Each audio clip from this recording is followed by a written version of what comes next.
Today I will guide you how to make Instagram story music longer than 15 seconds. So first thing first, you need to open the Instagram application and make sure to log in into it. You need to swipe to the left, and once you swipe to the left, here you can simply take a random picture or the photo. And once you do it, when you tap on the sticker icon at the top of the screen, here you can find the option of music. Tap on music and let's pick up any random music on the section.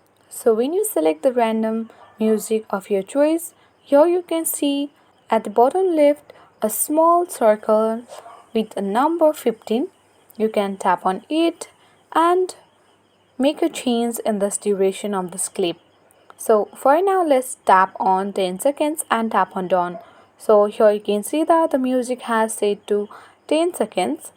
So by doing so, you can easily change the duration of the music on your Instagram story. But if you want to add the Instagram story music longer than 15 seconds, then the alternative way I can guide you is simply tap on your story at the top left corner of the screen.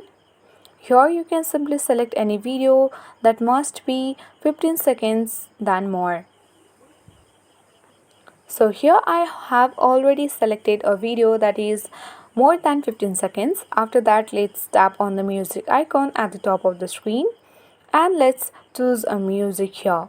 Once you choose the music, at the same bottom left corner of the screen you can see the small circle, but this time with 44 seconds. That means I have added the music that is more than 15 seconds longer. So in this way you can easily add the Instagram story music which is longer than 15 seconds by selecting the video which is longer than 15 seconds. I hope this video was helpful for you. If this was, then hit the like button, comment and subscribe to our channel. Thank you for watching. Till then, stay tuned.